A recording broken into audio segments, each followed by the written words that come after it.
Hindi ka pinasahod ng employer mo dahil sa violation ng company policy? Alamin ang kaparusahan sa report na ito.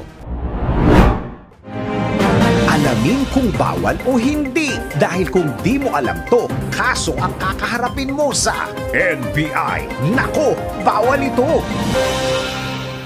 Hindi ka pinasahod ng employer dahil sa violation ng company policy? Nako! Bawal ito. Ang sahod ay itinuturing na bunga ng pawis at pagod ng bawat manggagawa. Pero paano kung bigla itong ipitin o hindi ibinigay ng employer dahil lamang sa paglabag sa patakaran ng kumpanya? Nako, alam mo bang labag sa batas yan? Ayon sa Article 103 ng Labor Code of the Philippines, maliban sa mga buwan ng kontribusyon, hindi maaaring bawasan o i-delay ng employer ang sweldo ng isang empleyado dahil lamang sa may nilabag ito na company policy. Nakasaad din sa Article 116 na hindi basta-basta maaaring mag-withhold ang employer ng sahod kahit na mayroong administrative case, suspension o violation na kinakaharap ang empleyado. Ayon sa Labor Code, ang sahod ay dapat matanggap ng mga empleyado isang beses sa 2 linggo o 2 beses sa isang buwan at dapat hindi lalagpas sa 16 na araw ang pagitan. Kung maranasan ito sa iyong employer, tumungo sa HR at humingi ng written clarification. Kung hindi magkasundo, maaaring magsampa ng reklamo sa tanggapan ng Department of Labor and Employment para sa tamang disposisyon. Kaya sa mga employer, gaano man kahalaga ang disiplina sa kumpanya, ang pagpaparusa ay idaan sa tamang proseso. Huwag ipagkait sa mga empleyado ang kanilang karapatan para hindi kayo masabihan ng, nako, bawal ito.